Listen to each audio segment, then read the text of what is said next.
Welcome, David. Leah, hello. What a great idea this is. I know. Our first podcast. Look at that. I know. After we only met how long ago? 2 weeks ago, I think. 2 weeks, had a furious conversation, and then decided to let's record ourselves. I know. I was just surprised to meet someone as passionate as you about Omnichannel. Well, someone who's as knowledgeable, because that subject just popped up in every conversation I was having just before I met you. So it was fantastic that we did meet at that moment. It's definitely a buzzword now in advertising and marketing, but I think, I'd love to dissect it more. Yeah. I really love Australian marketers to understand the concept of omnichannel, what it actually is, how it's different from multi-channel, or is it different from multi-channel? Mm-hmm. And then, if we have time, let's even dissect it to, talk about the strategies, that they can use to drive a successful omnichannel campaign. Love it. Because when we did meet, I have to admit, I did misunderstand what omnichannel meant, and I got it muddled with multi-channel. Yeah. I thought I had a very firm handle on this whole concept. Yeah. I've since learned I haven't. Okay. All right. Well. Brilliant.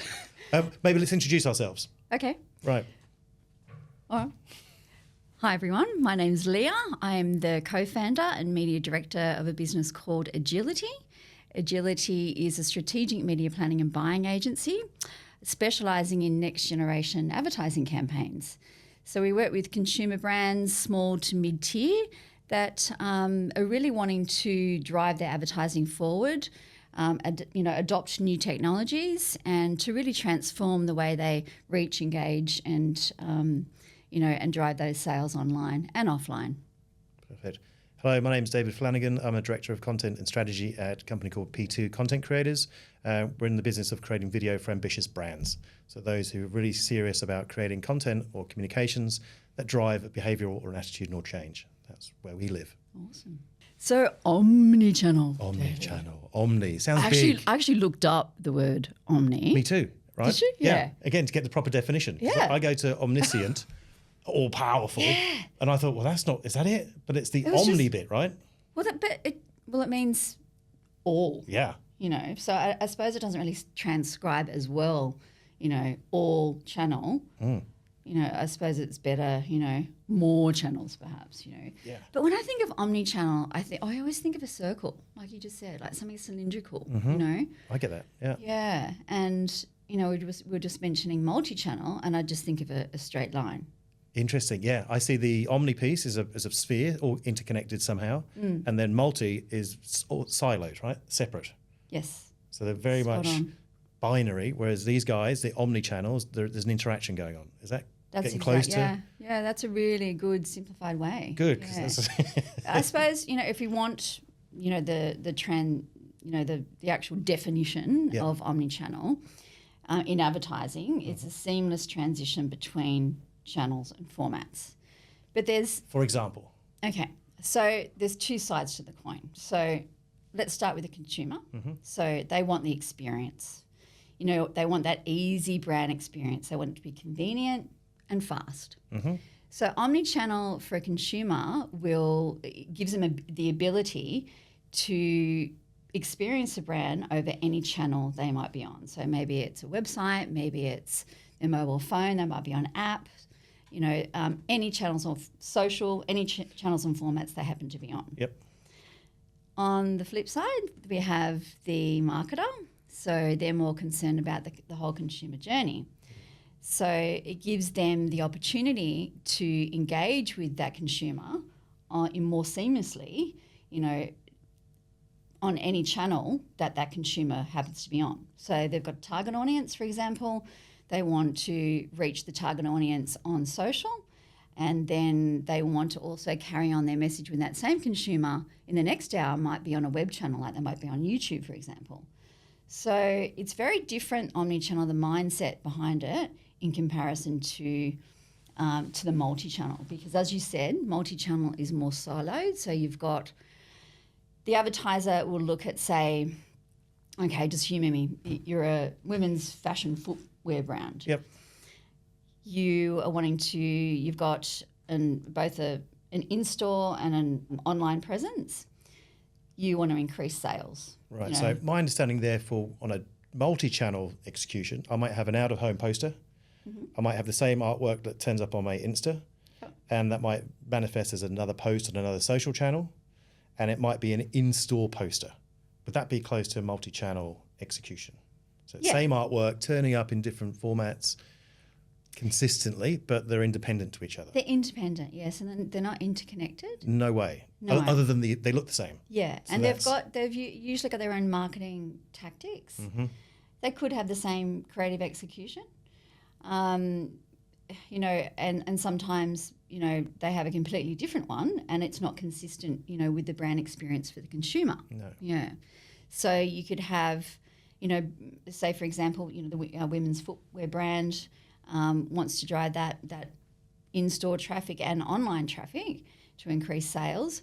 They might be looking at a television campaign, and that television campaign is going to, you know, help with their brand awareness, but it's also going to drive people in store. So that's a separate channel from, say, what they're thinking about doing with their social, which is more consumer engagement and pushing those people online to perhaps purchase online. Now, that, you know, that works. You know, it still works, and it's what lots of brands are doing. Yep. But if we look at the omni-channel, say that women's footwear brand was to say, okay, I've got this awesome video asset. How about we still do linear TV, maybe even we take it onto connected TV, BVOD, and then we also take it onto YouTube and we use it also for our social engagement strategy. So we're using that asset, you know, for the same goal, to make sales either in-store or online, but it's more omni-channel because we're using the different channels and formats with, say, the same creative concept and asset, just cut in different ways. Gotcha. Yeah. We try and replicate that when we're conceiving how an asset, 'cause it is video content, but it's the asset. Yep. And we're creating a longer form piece of content, video. The questions we ask, is it an awareness driver? So is this a signature piece for your fashion brand, for instance? If it is, that's generally high production value and designed to appeal to a broad audience. That's what we see as signature, which might then be cut down into smaller bite-sized pieces, which could be placed on social channels. Spot on. And these become the signposts. So am I doing a signature piece or a signpost?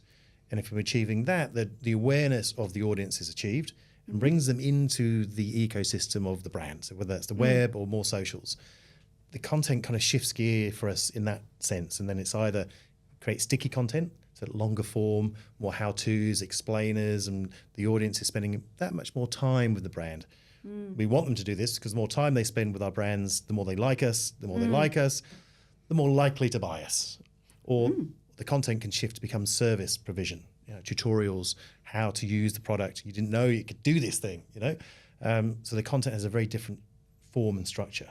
That's right. Again, playing into the omni-channel, there's different functions of the content doing different roles.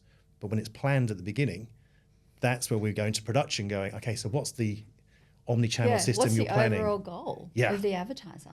These different iterations, because they're all doing something slightly different. They've got the same possible design execution, similar idea in each, but what they're doing is very specific and particular. That's right. To those different areas. Yeah. And that's the bit I'm excited by creatively and on production when it marries up with this sort of media approach. And I think that's the key thing with omnichannel is bringing the media strategy together with the creative strategy. And 100%. that's what so many brands don't do. It's not happening as much, is it? It's not. No. It's not. It's not. I mean, that's probably what started our initial conversation. It was around that notion of when we were starting the craft of what we do, these were both in the same shop. Yes. So media creative production, we're in the same agency and conceived with the execution in mind. It's since evolved to a different set of plays, and it's separate. That's right. And for most marketers are good at understanding, what they need to do top of funnel to bottom of funnel. They understand the whole, most of the consumer journey. They might need more insights along the way, which omnichannel will do for them. But if you think of it, I suppose, how does a marketer start to put together an omnichannel strategy? Is that a barrier then? Because that's starting to feel complicated. Is it it's complicated? Not. Okay, it's not. Let's strip it back a bit. Yeah. and talk about omnichannel in relation to the fundamentals of marketing. Okay, so you've got media strategy, creative strategy, measurement strategy. So 3 fundamental pillars of modern day advertising. Yep. I think where marketers are struggling the most is they're not putting together, they're not marrying up the creative with the media. And sometimes you even need to start with creative and think, okay, I want to take my advertising to the next level, whether it be, marketing to the next level. Doesn't have to be paid advertising. Yep, true. What channels, can I add on? Is it something that's more like, I'm doing email marketing, it's getting a really good return on investment for me, but maybe I need to take it up that next level, to more, to actually be part of my media mix, my omnichannel. So say when a person's on, my prospect is on a social channel and they've come through to my website, they've signed up to my email newsletter, then I maybe need to take it to the next level and start actually telling them my brand story and serving them with emails that might have, a video in them, for example. Yep. So that's where it's really important to understand, okay, what am I trying to achieve here? It doesn't necessarily have to be that complex. No. Think about, those fundamentals of marketing and start with that consumer journey. How am I going to measure that channel? If I'm going to add on email, maybe I need to add on more video. I'm only doing social video. It's doing quite well. It's getting good engagement levels, good click-through. I can't really see a lot of sales and measure a lot of sales from that. Okay, let's look a little bit deeper into it and think, okay, video is performing well. Maybe we take it over to web channels and we add on YouTube or pre-roll video. And that's, I suppose, the crux of where most marketers get, and they think, okay, all right, well, how do I do that? I'm managing, I've also got search, I'm managing social, I'm going to be adding on 1 or 2 more channels. How am I going to manage it? Because that to me puts burden on the 2 other pillars, which are the creative design and then the production piece, actually constructing and building, producing those assets that travel different channels. But what we find as well, if we have these conversations at the beginning of the planning process, before we actually get to creative, and we know it needs to iterate on web and in EDM and in social, let's say, so that if that were the mix, knowing that at the beginning of the process, that's brilliant. It's when we find this out after the fact that the creative has been conceived or there's a production plan in place, and then it's revealed that actually the strategy commands or is asking for multiple endings, multiple creative executions, different formats.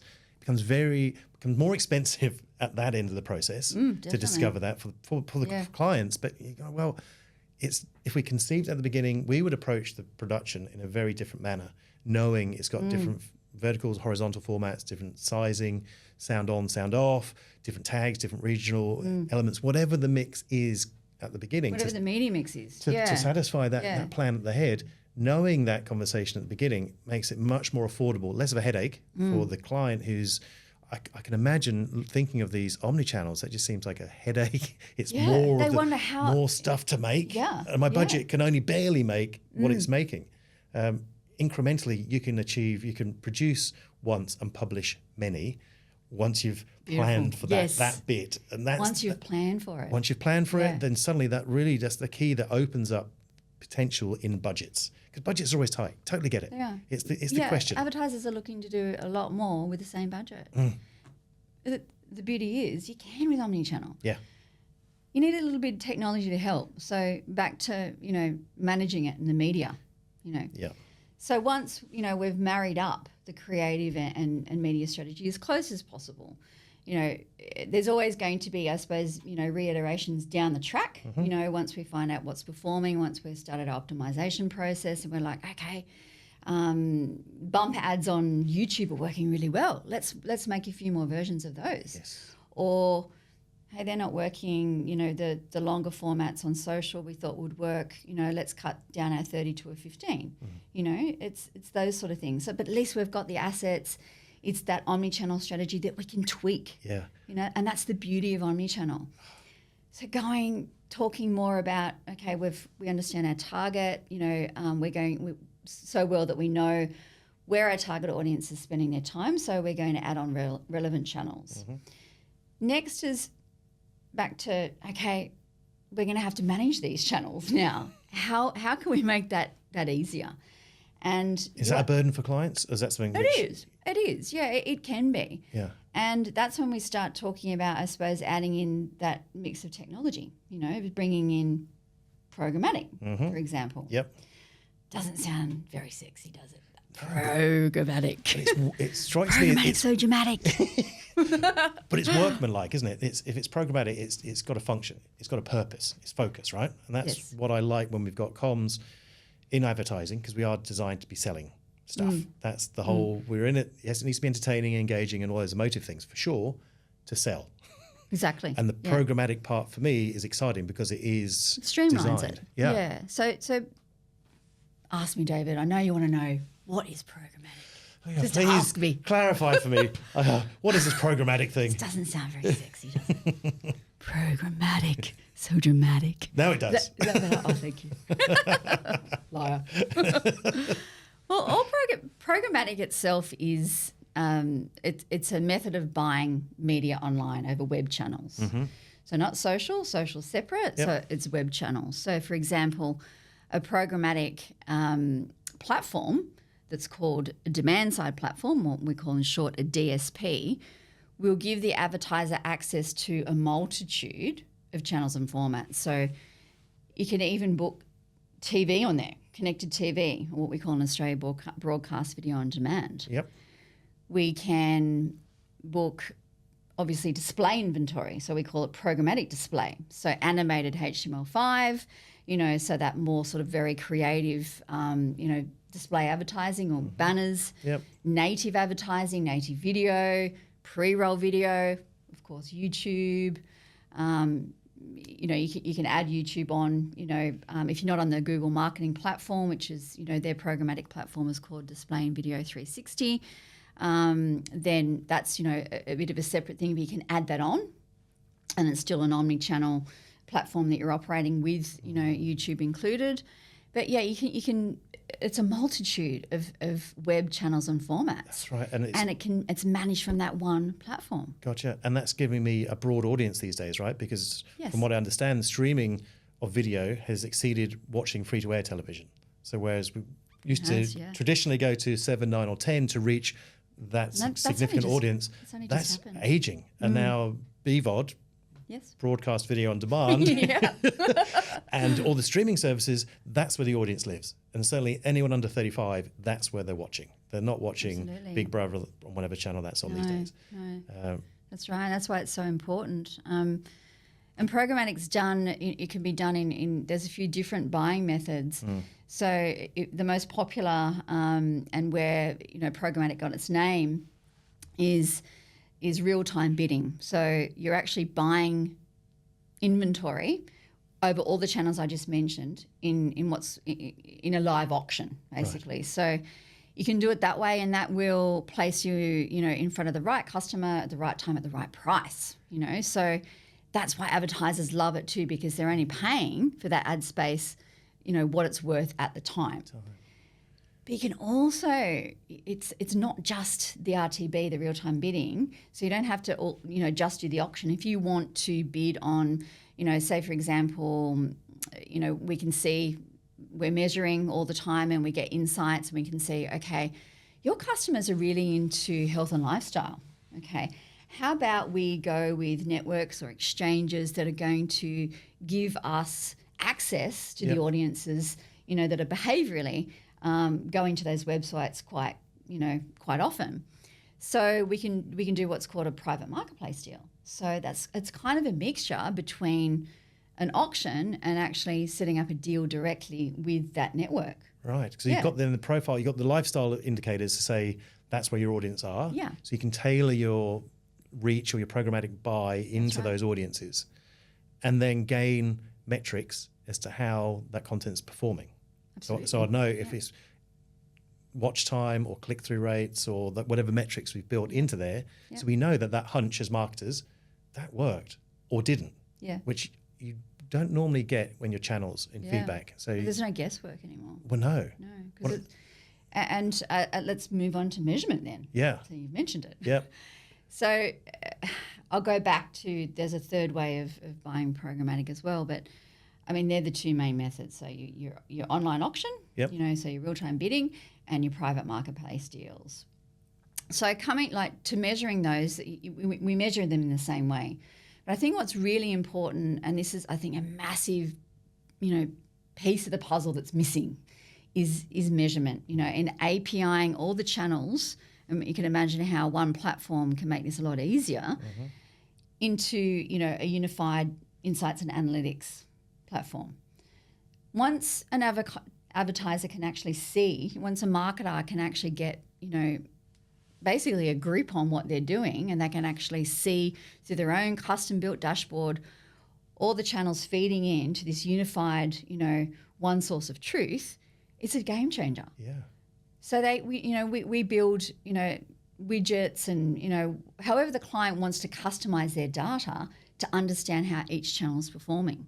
So the dashboards gives me a snapshot of the channels I'm operating in, the creative of the content I've got performing in those channels, Yes. and then how they're actually performing by way That's of right, the trends, yeah. the trends are occurring in each of those. So I've got the big levers. So I'm seeing it as a big old school dashboard. It's probably not. Yeah. I'm sure it's on my phone, but I'm imagining it's a big thing with levers. So I can go more of these, and we're pushing that channel, right? And I go, well, actually, this isn't working. Why not? And we can take this away and think about maybe it's the creative, maybe it's the message, maybe it's some other variable. That's right. But we can do this. We can A/B test so many different, and creative is a huge part of it. Yeah. It's such an important part because we're ingesting all our creative, we're uploading all our creative into the programmatic platform, into the demand side platform. Yep. And, the creative basically is telling us, okay, let's go back to our shoe example, our women's shoe example. Good. So our audience, our target audience might be women 18 to 35. So it's, slightly younger demographic. They might be into more sort of platform, wedges, am I... Is that what they're into? I don't know. Of course they are. So, but we can see, just by different, we could have different creative formats, videos, display banners, social ads, native ads in contextually relevant environments. And we'll start to understand what sort of shoes those women in our target audience are more interested in buying.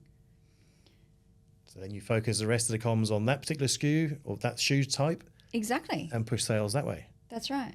It's a very simple example. But yeah, it's relevant to... The simplicity of it is the key part, right? Because we use terms like omnichannel, we use terms like programmatic, and then live auction demand, which was your real-time bidding. Real-time bidding, and all these terms, right? Which once you get familiar with, they do make sense. But I think that simple example just helps illustrate that it's not onerous. It's actually something which can be deployed.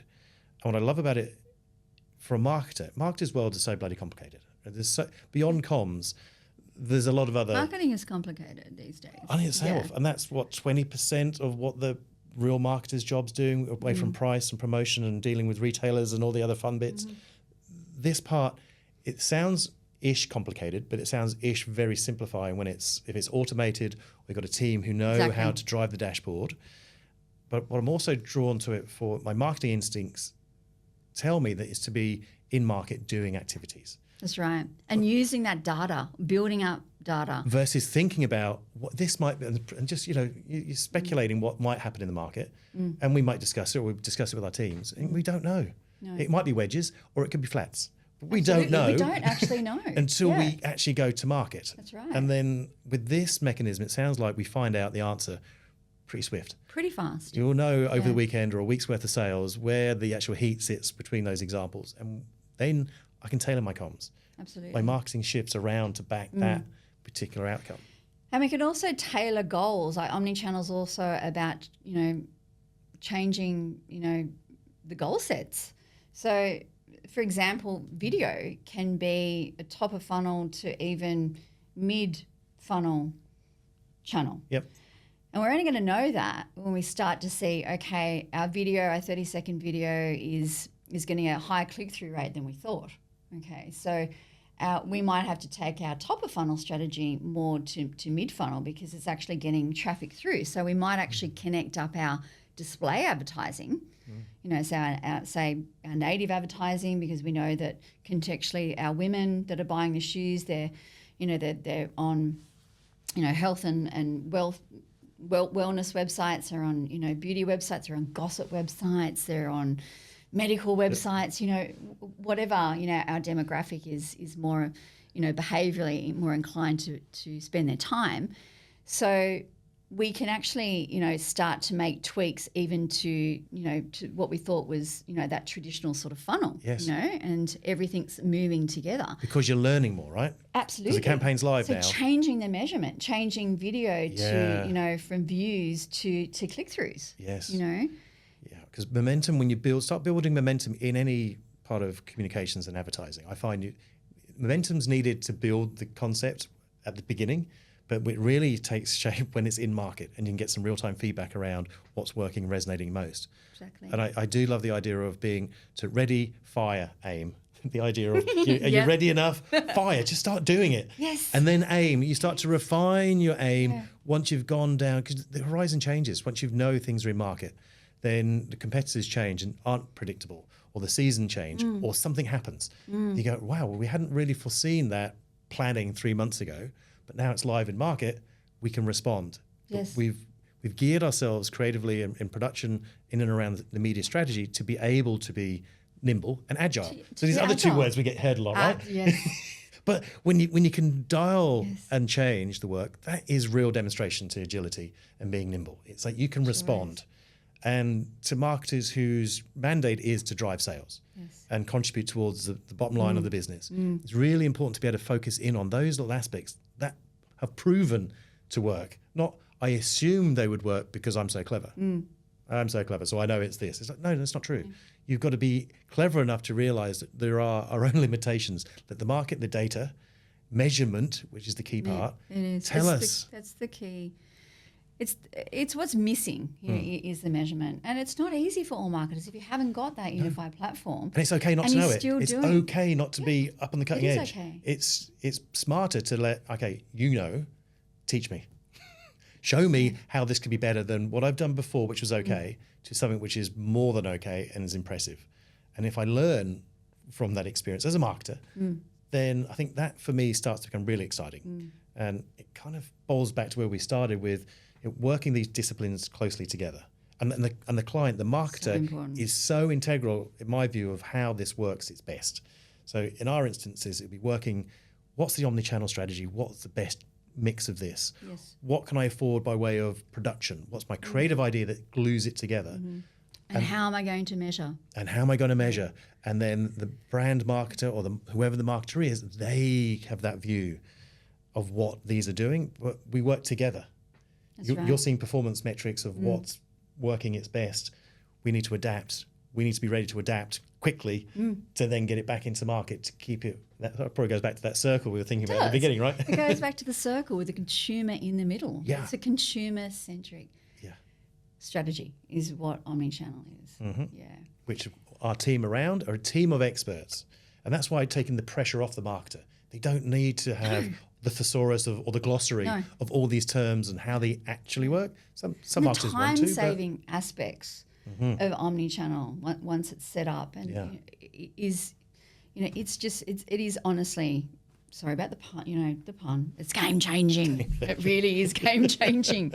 And, you see, it's really exciting when you see a brand, and their marketing team go from that multi-channel strategy to an omni-channel strategy. Even embracing that technology and and sort of understanding now, okay, this is what's been missing.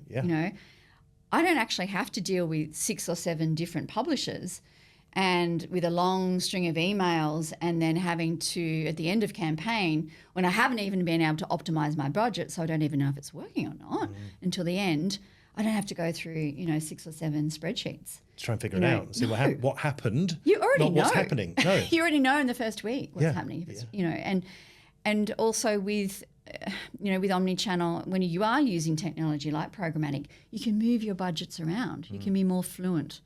And that's why the A/B testing is so imperative. And creative will always lead that in the first couple of weeks. Yeah. So that's putting control back into a marketer's remit. It is. So it really whilst is. Marketers might need to relinquish some control in order to have this established and set up, it ultimately gives greater control. It does. When it's in market. Interesting, right? So omnichannel, I'm getting a sense now it's this interconnected channels and iterations of a campaign, versus multi-channel, which is kind of traditional. So my TVC, siloed. Why is it, do you think, that marketers generally, that my experience, typically go to a multi-channel execution? Why should they put their effort in and switch gears and then go into this new world of omnichannel? What would you say to that marketer? Yeah, really good question. The purchase journey is not linear, and it hasn't been for many years. True. You know, so marketing has become a lot more complex, and as you mentioned before, you know, there's so much for marketers. Poor marketers have got so much on their plate. Let's try and simplify and streamline it for them. Right. That going back to why, okay, is I found this really interesting stat from Forrester and Think with Google. So according to Forrester Research Company, in 2015, people were averaging 7 touch points before making a purchase decision. Right.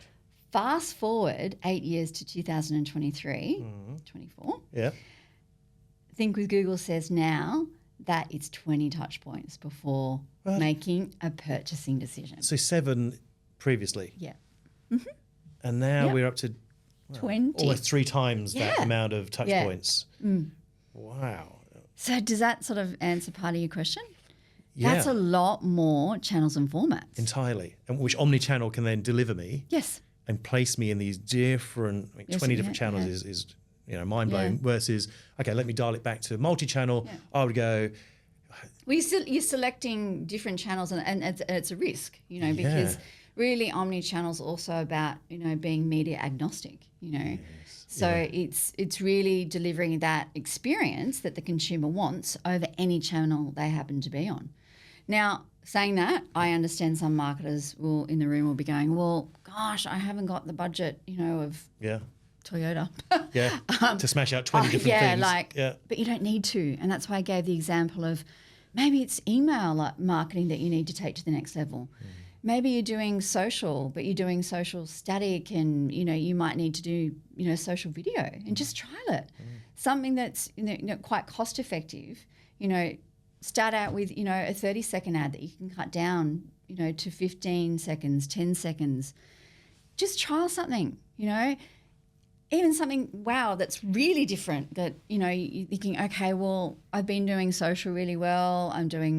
Social in itself, Meta is an omni-channel platform, right? So a lot of advertisers are already doing omni-channel. They just might, you know. They could be that maybe, They could be doing it better, you know. Take your social assets over to web channels. Native, for example, looks like, you know, it appears in contextually relevant environments, similar to Facebook. True. And it looks like a Facebook ad just on a web channel. Yeah. So why not take that creative over? And that's what a lot of advertisers do. They might start even with native and display and take it over to social. Right. So it doesn't have to be that much of a big deal when it comes to the creative assets, you know, and transposing those over to social or web. It's more of, you know, having that mindset of, okay, I can't just, you know, think in a multi-channel way, you know, and silo the consumer journey because my consumers across, you know, their eyeballs are 20 everywhere. different channels. Yeah. I loved something you said earlier, Leah, which was around pick a channel or a distribution or an outlet where your competitors are not there and surprise them. Freak them out and go, what the hell are you doing over there? Well, we communicate here. These are our channel mixes. But if you can, pick another horse and go somewhere else. Do you know what? And one I forgot to mention before? Digital out of home. Yes. We have just done a digital out of home programmatic campaign, so real-time bidding using auction. It delivered just amazing over the busiest period. It was for our client Mingara Leisure Group. They're open to trying so many different things. They've been doing omnichannel for 4 years. It's changed, you know, the whole way they engage and convert their customers. And we tried, programmatic digital out of home. And digital out of home. These are the signs outside in Westfields and in Mirvac shopping centres. Yes. And they'll point to that retailer and go, pop in and grab. So you can put really tailored messaging outside. Yeah. And then direct the shopper. You can target it down to postcode, down to region. And daytime, day part. Yeah, day part. So this morning, grab yourself a smoothie from absolutely. Boost or wherever. Yeah. Cool. Yeah. So you can, say you're a pharmacy brand, a brand selling in pharmacies. Yeah. You could target outside of, Chemist Warehouse.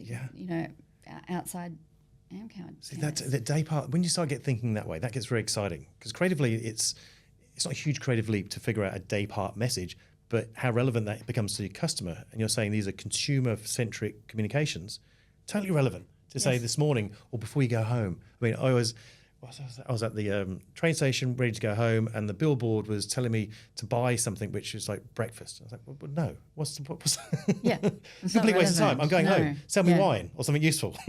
Exactly. I'll grab that on the way home, not some muesli. But if it was day part enabled to point to something which is relevant to me. How much more cost efficient is that for the advertiser? My God. And that's what we did with Mingara Leisure Group. So we had different creative assets for different day parts. Oh, right. That we were selling entertainment in the afternoons. We were beverages, coffee in the morning. Yep. And it was they were getting all the placements for I would say a great deal less than approaching a publisher directly. They only had a limited budget and we wanted to test it.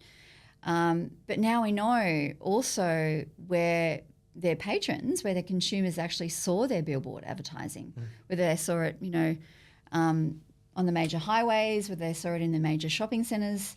And next time we know, okay, that's where we got the most feedback. That's where we sort of felt we got the most exposure, and that converted into traffic, into the clubs. Yep. We're going to concentrate on retail next time. Yeah. It was around the Christmas period, so we have our leisure travellers. It's amazing the power of Omnichannel. It's essentially research and marketing. Yeah. At the same time, yeah, right? Because our market is like, I've got to have my marketing budget is so big, right? If you want to do some research and understand any sort of consumer trends, that can be expensive, and timely. But if my communications are performing a research job at the same time as selling, then that's another benefit I'm seeing out of this. Big time. Oh, it's intriguing, right? Can I read you some other stats? Yes, please. I love my stats. Give some more stats. Forgive me. But I was blown away with this morning's realization that streaming services have outstripped free-to-air by way of audience. And that's the inflection point, the tipping point now. We've gone through all the different streaming services. We're saturated, it seems. But the audience is broadly there. So that was just my filler for your question. Yeah, and were we expecting that to happen so fast? No. I don't think so. No. Yeah. You'd think that the free-to-airs are so ingrained in our culture that they would be robust enough to hang in. But as you say, consumers have changed. Yeah. They're happily distracted by 20 other sources. That's right. Not just the one, not the four which we're normally in. What's your stat? Here's a fact. So companies, why should marketers care? Okay, with Omnichannel. Yep. So companies with a strong Omnichannel customer engagement strategies retain 89% of their customers on average, compared to just 33% for companies with weak Omnichannel strategies. That's from the State of Omnichannel Shopping by InvestPro. Right, so that's Omnichannels. 89% of their customers they retain on average, compared to just 33%. So 9 out of 10 sticky. Yeah. With an omnichannel approach. Yeah. Or drops to 3 out of 10. 3 out of 10. Without. Yeah. Again, they're big Got swings, another one right? for you. They're big swings, right? So if anything, if I'm a marketer, I'll be going, right, I'll test that out for myself, but I should be testing that for myself to know if it works for my category, right? Because that's a big delta to go, you can stay down 89, here. 33, yeah. I mean, I would be considering that in some execution, surely, to see how that works in my world. Yeah. And trying to figure out where it does. And if it does, I'll be migrating my activities more that way. Me time, yeah. Okay. Another one for you, David? Yep. Think with Google. Omnichannel shoppers have a 30% higher lifetime value than those who shop only using one channel. See, that I get. Because if I'm if I'm in the ecosystem and I'm getting pinged with relevant comms, when it's making sense to me, I'm going to buy more stuff because I'm feeling that the brand's vibing with me somehow in my lifestyle. If the brand's gone over its way to figure out a bit more about me, That's right. and- As long as it's the personalized journey. Like you've engaged with that brand. You understand its story. Yep. It's understanding that you're interested, and then it's going to, as you say, ping you with a different message. And that also comes back to omnichannel when omnichannel is also really important to both the marketer and consumer as far as frequency goes. So think of frequency, right? So think when you're watching linear TV, you might be just watching the news, right? Half an hour, you're on your phone, cooking dinner. You're doing a lot of things at the same time. Yet I bet you sort of also got one eye on, when the ads come on and you're seeing maybe the same advertiser in that 30-minute period 5 or 6 times. Yeah. It can become sort of annoying, right? Very annoying. Yeah. Yeah. With omnichannel, when you're managing, say, on a programmatic platform, you can actually control the frequency and you can control the messaging that's actually going out to that consumer that can be actually sequenced per channel. So that's big. You're not going to be bombarding that Saying the same thing over and over. Yeah, saying the same thing over and over, like your linear TV experience. That's mad, isn't it? It's just someone saying at you, I'm on couch, stop it. Yeah. Repeating the same message at me is, I understand it's for frequency, it drives memorability, maybe. Yes, yeah, brainwashing. But then that balances with annoyance. You see that ad one more time, you go, well, no, I'm not interested. Yeah, that's right. So that's a common response, right? Yeah, but it's oversaturation. Yeah. And that's, I think that's where budgets are wasted, Yeah. And this is where omnichannel can really come into its own, and it can maximize the advertiser's budget, and avoid annoyance for the consumer. And the sequence you mentioned there, so sequential messaging is really intriguing, right? So that allows a story to evolve. Yes. And continue or be told slightly differently at, again, a different angle, which I love, again, creatively, because the briefs we have, you still need to be single-minded. You still got a goal. Still got a goal, still needs to be single-minded, but if I can expand on that story slightly to the same audience who've got the gist of what I've said first, and I can evolve that to another iteration, and then another which might be more relevant. That's interesting for a communications piece. And if the messaging through omnichannel allows me to do this, reduces my waste and can increase an engagement, yes, then happy days, right? Absolutely. And it can, in a lot of instances, when we do omnichannel, we notice it can actually shorten the customer journey. Right. Because you're engaging them all with different types of advertising, not just the different channels, but different messaging on those channels and formats. Yep. Yeah. And if you're answering any sort of hesitancy or a question the customer has around your product or service, and different messages can allay any sort of concern, then you're bringing them closer to a purchase, right? Point of purchase, because they're thinking, well, yeah, cool. People like me are having this. It's been endorsed by this organization, and this is what it does. Oh, it's sustainable, and it's got good green creds or whatever. And the celebrity endorsement piece or a brand ad then tickles you because it's quite fun. You go, all right, I've built my picture now of this particular brand. Yes. I'm ready to play. You built that picture, that story. Yeah. Yeah. You've got it, David. Do you know what omnichannel is now? Well, as a creative and a producer, then that is exciting because what's exciting is the key for me is that the marketer sees the benefit in this approach. Then I feel responsible to help them execute that piece. And to help the marketer execute is to understand the goal that they're trying to achieve at the head and how the strategy of omnichannel delivers to that goal, because then we can figure out what content exists within the marketer's control.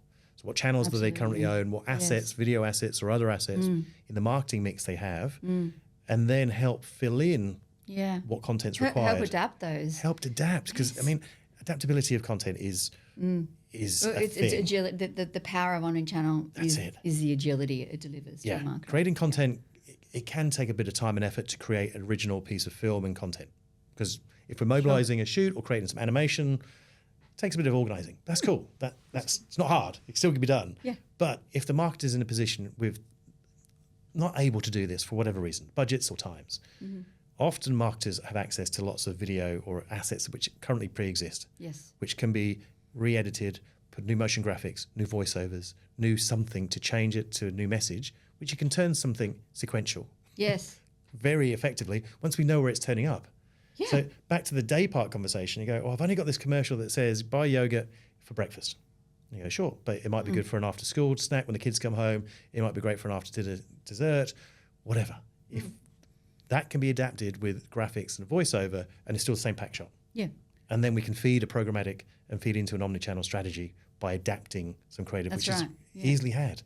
So if that helps marketers look at what they have differently, that should open up the appetite to try an omnichannel approach, Yes. knowing that it's not going to kill your budget. You just doesn't gotta, have to. No, No, you it just got doesn't to have cut to. it differently No. and smarter. You Yeah. don't necessarily need more budget. It's an omnichannel will work its magic, in a pretty short time frame. Yeah. And it will deliver back that higher ROI for you. And then you can start investing more and testing new channels. So for marketers out there, it provides control, provides oversight by way of measurements and data, so what's working, which isn't, which it provides for agility to change Big time. and pull the levers and go more of this, less of that. It's given me real-time research whilst I'm actively marketing, which that's Yes, awesome as real-time well. research, yeah. And then if I'm understanding my budget can be just reallocated differently to what I'm currently Yeah. doing. Optimize your budget. I'm optimizing Maximize it into this outlet, so I'm not necessarily spending any more budget, even though I might be creating or producing more assets to feed into the strategy, because you can still box clever on that front. I mean, there's 5 pretty compelling reasons that I'm hearing already to go, They're very compelling. yeah. Yeah. For marketers out there who, are thinking half about this idea, quite Just compelling. do it. Just do it. Just do it. Ready, fire, aim. Yes, Get into yes. it. I think I've learned a ton across this. It's good to just, this is grown from the conversation we started a couple of weeks ago where Sure has. there was a corridor conversation going, omnichannel, what the? So now I've got a real, I think, a grasp of what the potential of this thing looks like. But for our vast audience out there who's watching our show to the end, what would be your 2 bad boy takeaways that you want to give? Bad boy takeaways. Yeah. Oh, that's a great one. Just try it. Just try add on one channel. You're already most brands, most marketers are already doing omnichannel. So say even you're doing Google Ads, for example. Maybe add on a different format, to your video. Like a lot of people are doing YouTube, they only know YouTube, but what about just pre-roll video to, what about native advertising? You can do that on Google Ads. Just one format, just try it. So nothing too hectic. No, it's nothing. Just It's nothing an too incremental, hectic. Yeah. just a shift. You might, okay, you don't have any more budget. That's fine. You're going to have to, I suppose, manage that from another channel. Maybe pull it from your social or vice versa. Try a new social format. Have you done TikTok ads? Amazing. Do that. Just try something, and make sure you understand how you're going to measure that channel in relation to your whole media strategy. And an A/B test with different creative as well. And measurement then for marketers out there, it's your reach, your engagement, so number of people who've seen your ad, yes, and number of people who've interacted somewhat with a like or a share or something like this, right? That's right. Yeah, there's 2 measures there. Yeah, it doesn't. Like if we get further down the funnel, you've got your cost per acquisition, which is when we're talking about Google Ads. We're talking about paid search or even organic search. Omnichannel, what advertisers always notice, and I love this part, is after sort of, 3 to 4 weeks, they'll notice that their organic and their paid search will start to deliver more. Right. Yeah. And that's because, it even just comes down to mathematical equation. They're reaching more people. They're engaging. Of the right people. Of the right people. Gotcha. Yeah. Yeah. So a lot of their other channels start to perform really well. And then I mentioned email marketing before. So make sure you've got that in place as well. Yeah, take it up to the next level. Maybe you need to go from MailChimp to HubSpot, and do more of a marketing automation approach, where you're sending out more comms on email and you're really, that journey, that cylindrical journey, think of it as a circle with your customer inside and maybe lots of lines that are interconnecting, that's how I think of omnichannel, always as a circle, as that never-ending consumer journey. Surrounding your consumer in relevant journey. comms, were they turning up? Yeah, yeah. My second bad boy, just measure. It's, you really need, if you're going to do omnichannel properly, you need to have a measurement strategy, whether that's, you've got a team of people who are going through reports now, and piecing together that puzzle. Invest in, get that team to invest in maybe some technology that will make it easy for you. Yeah, like a unified platform. Right. That helps you actually, API, connect all your channels into that, build these dashboards, that you can always change. There's so many cool insights and analytics platforms out there. And they're not expensive, right.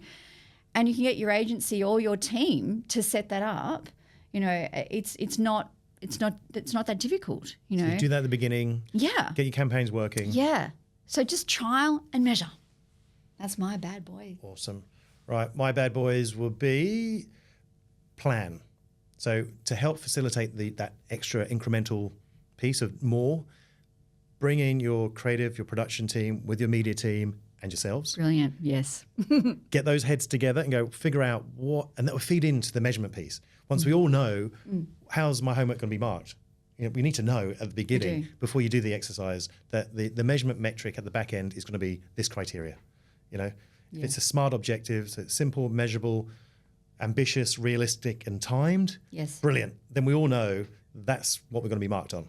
So exactly. we all go in holding hands. They're the KPIs. Got to be holding hands on these things. It can't be. We need those indicators all the way through. All the way through. Yeah. So then we know what we're creating is going to deliver that outcome, that result with in mind.